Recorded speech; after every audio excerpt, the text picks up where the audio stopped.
Today we're going to be talking about using the life space assessment in clinical trials. And our learning objectives include discussion of the use of the International Classification of Function, Health, and Disability Model, or the ICF model, in clinical trials. We're going to talk about measurement of mobility, as well as use of the UAB life space assessment in clinical trials. This slide will seem familiar to a number of you. This is the International Classification of Function, Health, and Disability, or ICF model. The ICF model was developed in around 2001 with a number of researchers who were seeking to find a classification system that could be used globally to talk about rehabilitation as well as function, health, and disability. And you'll notice on the model that it's not just focused on health conditions, things like osteoporosis or arthritis, but it includes contextual factors, environmental factors, personal factors that might impact on a person's ability to function. You'll see all the way to the left, body functions and structures. So an example would be if I had a health condition such as arthritis, that the body function and structure that is having difficulty would be the cartilage.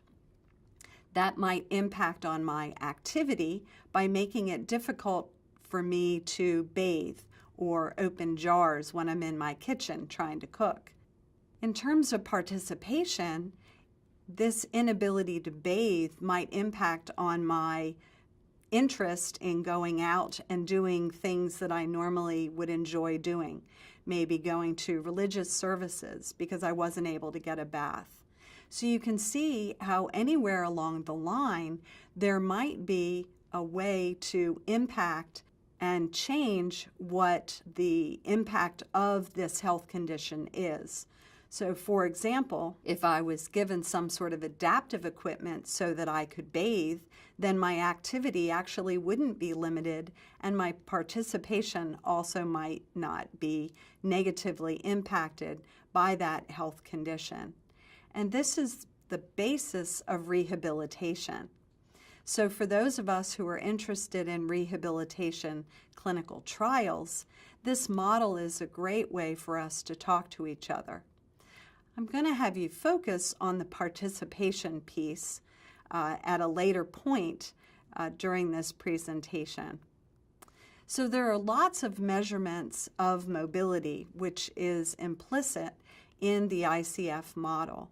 It's a common outcome of interest, and mobility measurement can be done in a couple of different ways, both self-report and performance-based. One of the most common performance-based measures that you may have heard of is the Short Physical Performance Battery, or SPPB.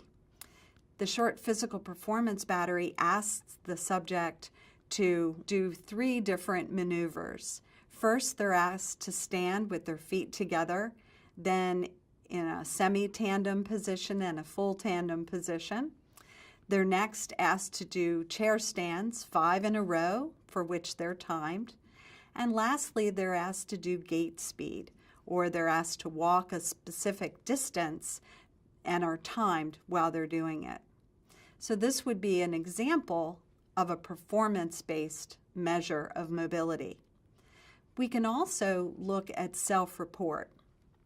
For example, ability to walk a quarter mile might be a way that you would get at a participant's mobility. One of the challenges with these different kinds of mobility measurements is that these assessments of a person's walking ability don't capture the full continuum of mobility out in the community, which might be something of interest for you. And this might capture participation, as we talked about in the ICF model. So mobility changes might be reflected by changes in distance or frequency of movement or the use of equipment such as a cane or a walker, or even needing help from another person.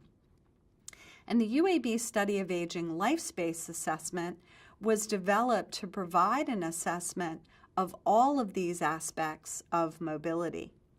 So the life space is a validated measure of mobility in the 4 weeks before the assessment, and it reflects the areas through which a person moves. And it ranges from the room where one sleeps to beyond one's town.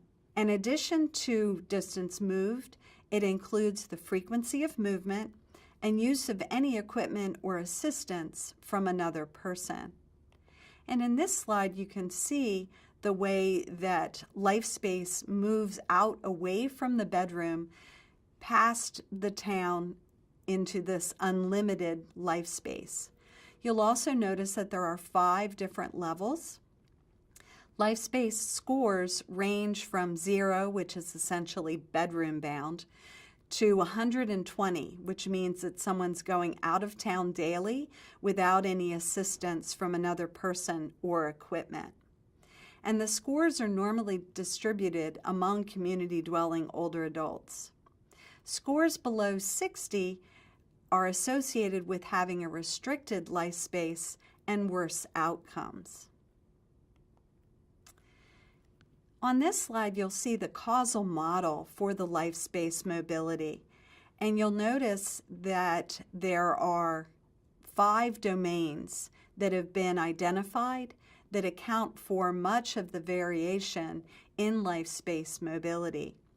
You'll see that socioeconomic status, physical performance, and emotional health all directly impact on life space mobility, while general health and cognition seem to impact physical performance, which obviously then impacts on life space. The R squared for this is 0.61, meaning that 61% of the life space variability between people is related to these 5 different domains. The way that life space operates is that participants are asked during the past 4 weeks, have you been to the other rooms of your home beside the room where you sleep? That's the level. And that ranges from the bedroom to out of town. Then participants are asked about frequency. In the last 4 weeks, how often have you been to other rooms of your home beside the room where you sleep? And this can range from less than 1 time per week to daily. And finally is the independence component. How did you get there?